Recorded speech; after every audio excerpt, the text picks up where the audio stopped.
इस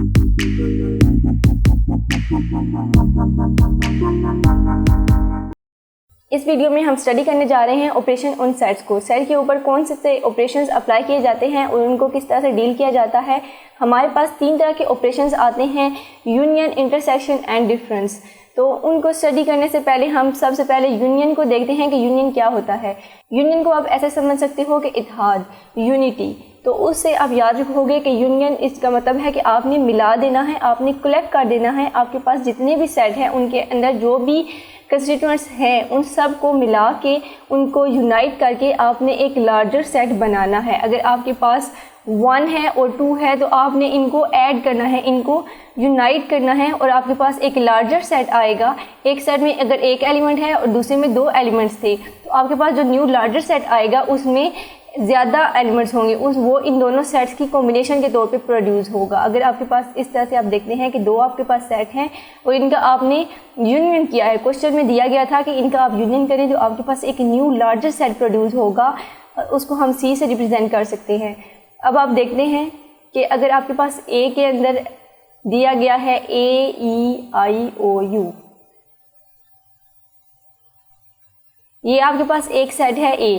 क्वेश्चन में गिवन है कि आप इसका यूनियन करें, यू के साथ रिप्रेजेंट किया जाएगा यूनियन को। और दूसरा आपके पास जो सेट है बी जो दिया गया है उसमें वो कहते हैं कि आपके पास बी, सी और डी है। इन दोनों का आप जब यूनियन लोगे तो इसके रिजल्ट पे आपको एक लार्जर सेट मिलेगा और उसके अंदर ए के सारे एलिमेंट्स और बी के सारे एलिमेंट्स आ जाएंगे, ऐड अप हो जाएंगे, यूनाइट हो जाएंगे। तो आप सी के अंदर क्या लिखोगे, A, B, C, D, E और उसके बाद आगे क्या लिखोगे, यहाँ से आप एक सीक्वेंस में लिख रहे हो EIOU।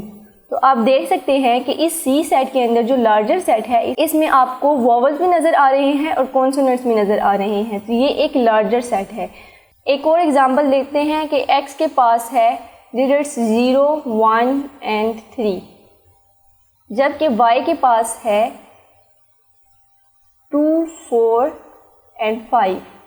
अगर आप इन दोनों सेट्स को यूनियन के थ्रू लिंक करो कि आपने इन दोनों सेट्स का यूनियन लेना है तो x यूनियन y किसके बराबर होगा, एक लार्जर सेट के जिसमें इन दोनों के एलिमेंट्स आ जाएंगे। इन दोनों के जो अंदर जो डिजिट्स हैं उन दोनों को कंबाइन करके आप लिखोगे तो वो उसका यूनियन होगा। तो सबसे पहले आप लिखोगे 0, 1, 2, 3, 4 एंड 5।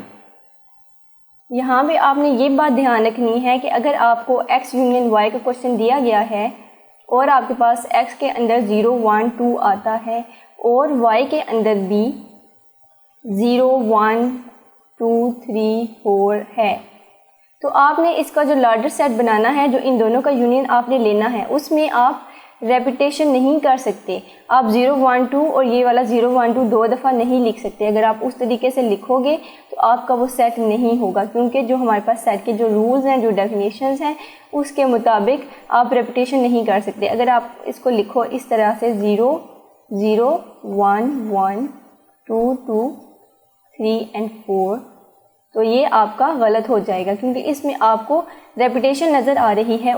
यूनियन आपने 2 सेट्स के ऊपर अप्लाई करना सीखा। अब हम देखते हैं कि अगर 2 से ज़्यादा हमें सेट गिवन हो तो उनको हम किस तरीके से सॉल्व करेंगे। तो लेट्स सपोज आपके पास एक सेट है A, उसके अंदर है 0, 1 एंड 2। दूसरा आपको सेट दे दिया जाता है B, उसके पास है 3, 4, 2 एंड 1। एक और सेट दिया जाता है C और इसके पास है 5, 3, 9।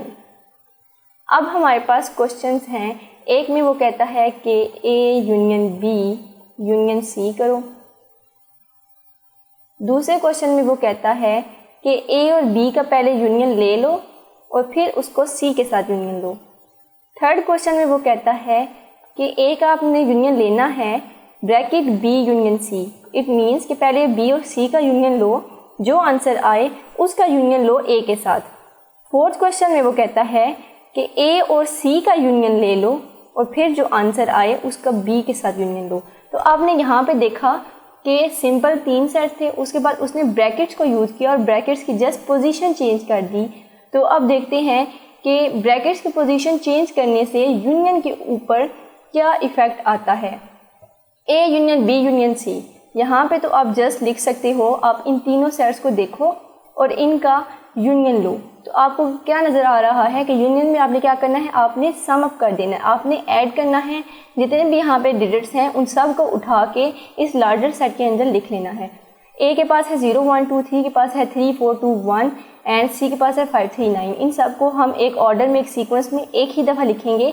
यहाँ पे भी 2 1 है, यहाँ पे भी 1 2 है, यहाँ पे 3 है और इसमें भी 3 है, लेकिन हम इनको रिपीट नहीं करेंगे क्योंकि रेपिटेशन इज़ नॉट अलाउड। तो सबसे पहले हम लिखते हैं 0 1 2 3 4 5 एंड 9। तो ये हमारा एक लार्जर सेट बन गया इन तीनों सेट्स को यूनाइट करके। अब उसके पास नेक्स्ट क्वेश्चन है कि पहले ए और बी का यूनियन लो और उसका यूनियन लो सी के साथ। इस क्वेश्चन में आपने बेसिकली 2 स्टेप में करना है ये जितने भी क्वेश्चंस हैं, और वो 2 स्टेप में डिटेल में हमने स्टेप बाय स्टेप किस तरह से लिखना है वो हम एक्सरसाइज के क्वेश्चंस में देखेंगे।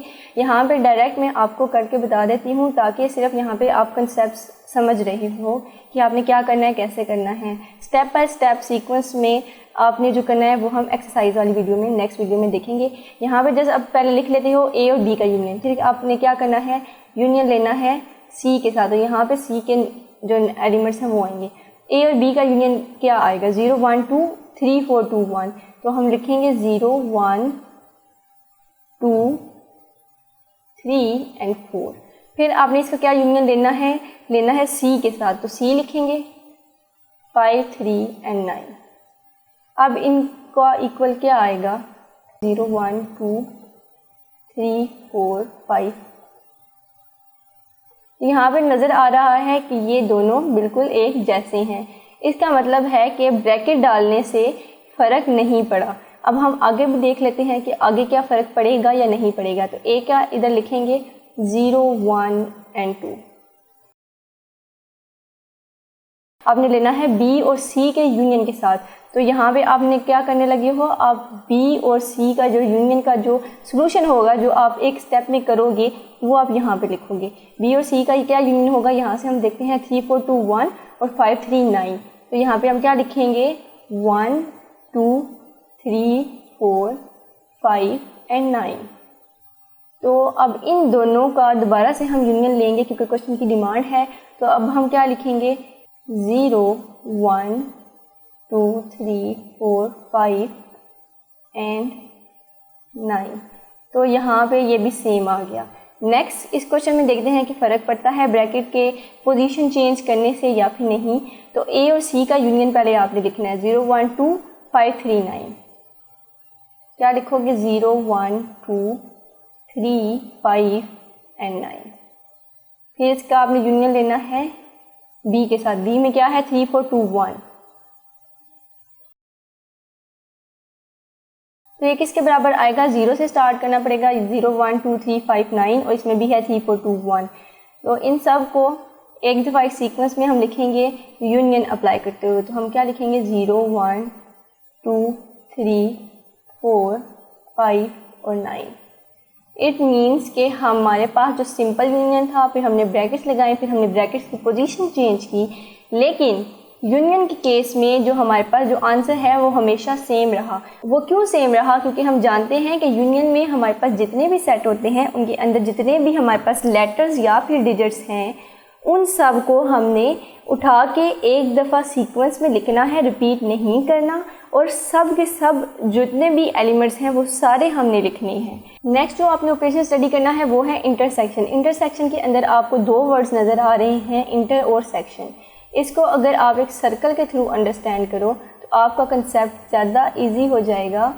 कि आप देख सकते हो कि ये वाला जो हिस्सा है, ये वाला जो सेक्शन है, इस सर्कल का ये वाला सेक्शन दूसरे सर्कल के अंदर इंटर हुआ है, और सेम एज इस रेड वाले सर्कल का कुछ हिस्सा येलो वाले सर्कल के अंदर इंटर हुआ है। तो ये क्या है, इंटरसेक्शन है। यहाँ पे ये दोनों चीज़ें ओवरलैप कर रही हैं। इन दोनों चीज़ों का एक प्रॉपर एक ख़ास हिस्सा है जो कॉमन है, इन दोनों का एक जैसा है, ये ओवरलैप कर रहे हैं, ये इंटरसेक्शन कर रहे हैं। इसको अगर आप देखो एक सेट के अकॉर्डिंग, अगर आपको गिवन है कि एक सेट है फॉर एग्ज़ाम्पल हमारे पास जिसमें है A B and C,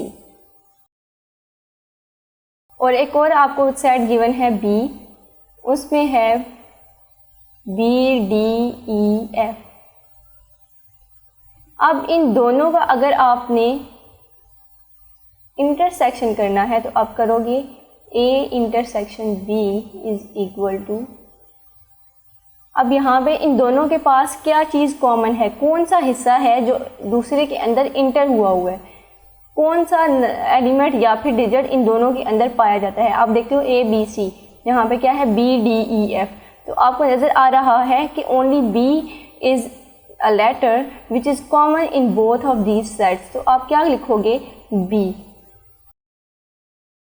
A intersection B is equal to B. यहाँ पे आपके पास जो स्मॉल बी जो आपके पास लेटर है वो दोनों सेट्स के अंदर वो वाहिद लेटर था जो कॉमन था, जो यहाँ पे इस कॉमन एरिया के अंदर आता है। तो इस तरह से आपने देखा कि इंटरसेक्शन क्या होती है। एक और एग्जांपल से हम स्टडी कर लेते हैं। आप कहते हो कि आपके पास जो z है वो है +1 0, बस दो आपके पास डिजिट्स हैं, और आपके पास एक है y, उसके अंदर है -1 and 0 and +1 +2। अब आपने इन दोनों का इंटरसेक्शन करना है, तो आप लिखोगे z intersection y is equal to, अब आप देखते हो कि इन दोनों के अंदर कौन सी चीज़ें कॉमन थी, +1 दोनों में था, 0 भी दोनों में था। तो आप यहाँ पे क्या लिखोगे कॉमन में, इंटरसेक्शन में आप क्या लिखोगे 0 और +1। एक और एग्जांपल के थ्रू अंडरस्टैंड करते हैं। हमारे पास एक सेट है P, उसमें है 2 5 7, और एक है हमारे पास P बार से हम उसको रिप्रेजेंट कर रहे हैं, उसमें है 7 11 13 2 10। तो इन दोनों का जब हमने इंटरसेक्शन लेना है तो हम इसमें क्या देखेंगे कि कौन सी चीज़ें दोनों में कॉमन है। हमें नज़र आ रहा है कि 2 7 दोनों के पास है, तो हम जो इसका इंटरसेक्शन होगा उसमें लिखेंगे 2 and 7। बाकी जितनी भी चीज़ें हैं वो हमारे पास कॉमन नहीं है, वो इंटरसेक्शन में नहीं आती। तो इस तरीके से आपने स्टडी किया और अंडरस्टैंड किया कि इंटरसेक्शन क्या है। इंटरसेक्शन में आपने देखना है कि दोनों सेट्स के पास या फिर 2 से ज़्यादा अगर सेट्स हैं, हमारे पास 3 भी अगर सेट आ जाते हैं या नंबर ऑफ़ सेट्स हैं हमारे पास, तो उन सब सेट्स में जो जो नंबर या फिर जो जो लेटर या जो नेम या जो भी उसके अंदर कंस्टिट्यूएंट्स प्रेजेंट हैं, उनमें जो चीज़ सब सेट्स में होगी सिर्फ हम उसको ही लिखेंगे। अगर हमारे पास वो कहता है कि ए का आप इंटरसेक्शन लें ब्रैकेट बी इंटरसेक्शन सी, कि बी और सी का पहले आप इंटरसेक्शन लो और उसके बाद आप इंटरसेक्शन लो ए के साथ, तो इसमें हम अपने पास से सपोज करते हैं कि ए में हमारे पास प्रेजेंट है x y एंड z, और बी में हमारे पास प्रेजेंट है p q r y, और z में हमारे पास प्रेजेंट है x r और y। अब हमने क्या करना है, हमने पहले b और c का इंटरसेक्शन ले लेना है। ये हमारे पास फर्स्ट स्टेप होगा, b और c का इंटरसेक्शन लेंगे। हमें पता है, सॉरी यहाँ पे ये हमारे पास जो तीसरा है ये c वाला सेट है। b और c का इंटरसेक्शन लेना है। सबसे पहले हम लिखेंगे सेट b, उसके अंदर है p q r and y।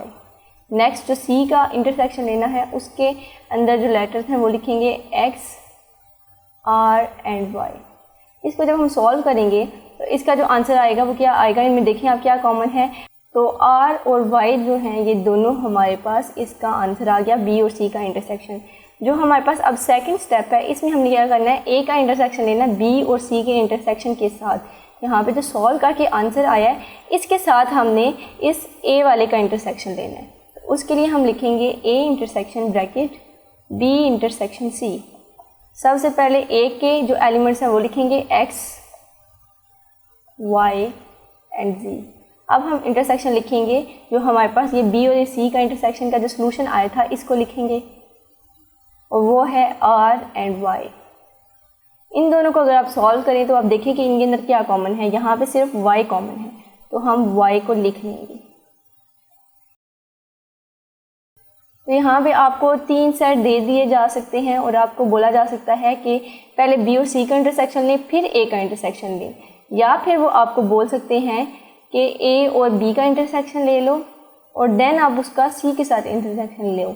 ये भी वो आपको कह सकते हैं कि ए और सी का इंटरसेक्शन लो और फिर आप उसका बी के साथ इंटरसेक्शन लो। तो इस तरह से वो ब्रैकेट्स को यूज़ करके उनकी पोजीशंस को चेंज करके वो आपके पास जो क्वेश्चन है उसको इंटायरली चेंज कर सकते हैं। अब जो हमने ऑपरेशन स्टडी करना है वो है डिफरेंस ऑफ 2 सेट्स। यहाँ पे हमने जो 2 सेट्स होंगे या फिर उससे ज़्यादा भी होंगे उनको हमने डिफरेंस निकालना है कि उनमें क्या फ़र्क है। तो यहाँ पे इसको समझने के लिए हम कुछ सेट्स लिखते हैं। लेट्स सपोज कि हमारे पास जो ए है वो है 0, 1 एंड 2। जो हमारे पास बी गिवन है वो है 1, 3, 5, 2, 4। ठीक है, इस तरह से हमें 2 सेट्स गिवन हैं। अब हमने इसका डिफरेंस निकालना है। डिफरेंस निकालने के लिए आपको 2 तरह के क्वेश्चंस दिए जा सकते हैं। जो फर्स्ट क्वेश्चन होगा वो उसमें आपको बोलेगा कि ए डिफरेंस बी निकालो, या सेकंड क्वेश्चन में वो ये भी कह सकता है कि बी डिफरेंस ए निकालो।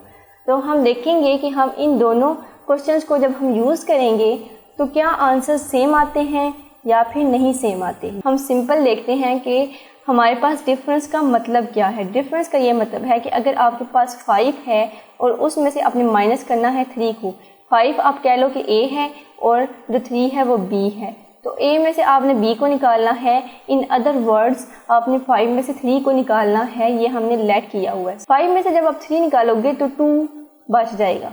हमारे पास यहाँ पे अगर हमारे पास 5 लाइंस थी और इनमें से हमने क्या निकालनी है, 3 लाइंस।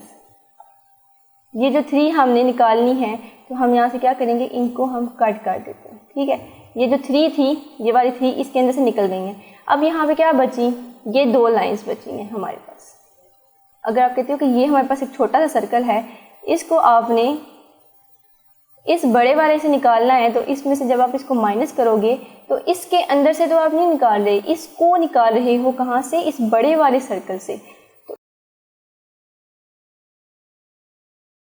इस तरह से आप कहोगे कि यहाँ से जो था वो सर्कल वो निकल गया, ये वाला एरिया जो था वो निकल गया। तो जो हमारे पास जो रिमेनिंग एरिया था वो ये वाला बचा है, वो इसका बचा है। इसकी हमने बात नहीं की क्योंकि ये वाला जो था ये तो निकल गया ना, इसको हमने बड़े वाले सर्कल में से निकाला। ये जो हमारे पास 3 जो डिजिट था इसको हमने इस 5 के अंदर से निकाला।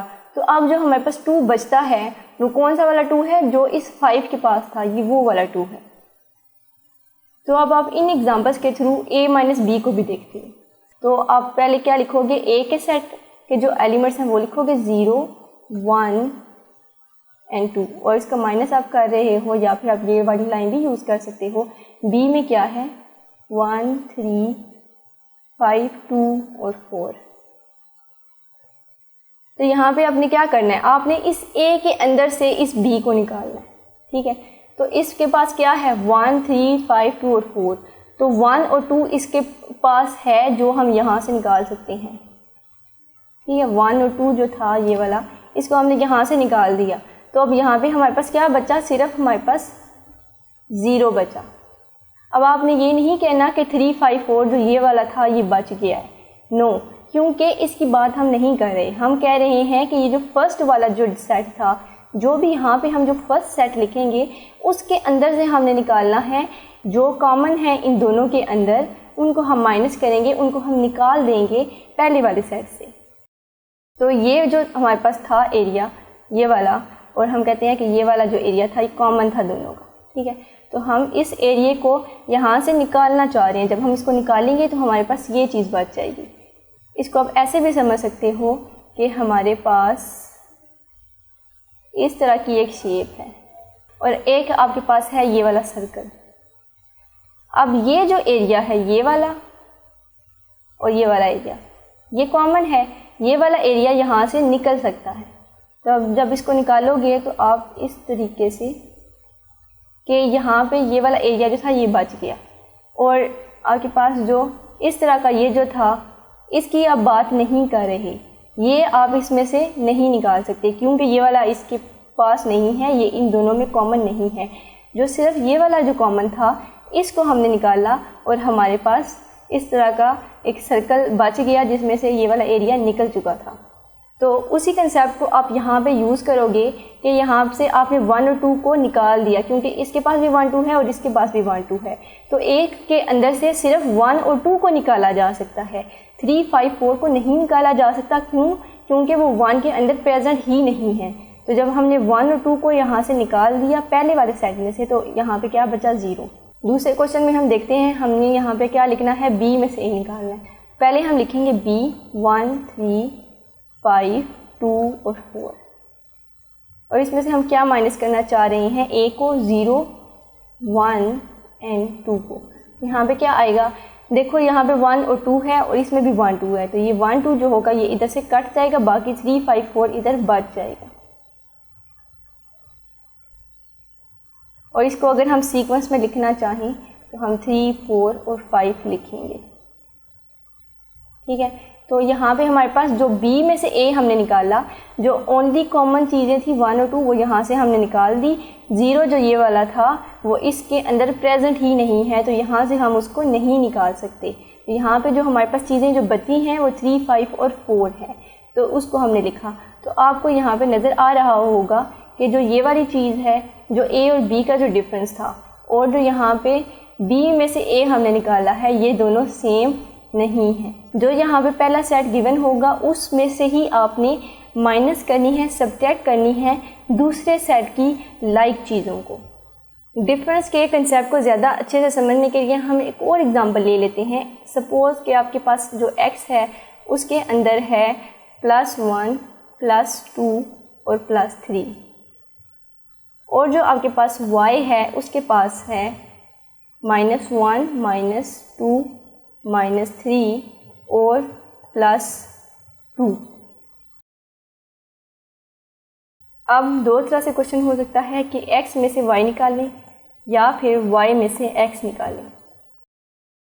पहला क्वेश्चन आप देखो कि x में से y निकालना है, तो आपने क्या करना है? पहले लिखोगे x के एलिमेंट्स +1 +2 +3, इनमें से आपने क्या माइनस करना है? y को। यहाँ पे आप सीक्वेंस में लिख लेते हैं। क्वेश्चन में ये हमारे पास सीक्वेंस में गिवन नहीं है, इसको हम सीक्वेंस में कैसे लिखेंगे? -3 -2 -1, फिर आपके पास +2 आएगा। अब हम देखते हैं कि अगर हम इनका डिफरेंस लें तो हमारे पास क्या बचता है। यहाँ पे आप देखो कि जो ओनली आपके पास जो कॉमन चीज़ है वो +2 है, तो यहाँ से हम +2 को काट देंगे तो हमारे पास क्या आंसर बचेगा? +1 और +3। दूसरा जो क्वेश्चन है उसमें हमने y में से x निकालना है, तो पहले हम लिखेंगे y के एलिमेंट्स को -3 -2 -1 और 2। यहाँ पे 2 जो है वो पॉजिटिव है। इसमें से हम क्या निकालने जा रहे हैं? x क्या है? 1 2 3। अब इसमें से हम देखते हैं कि सिर्फ जो 2 है वो ही कॉमन है दोनों में, तो यहाँ से 2 कट होगा, तो यहाँ पे क्या बच जाएगा? -3 -2 एंड -1। तो जब भी आप डिफरेंस लोगे सेट्स की पोजीशन चेंज हो जाएगी, तो आपके पास जो आंसर है वो भी चेंज हो जाएगा।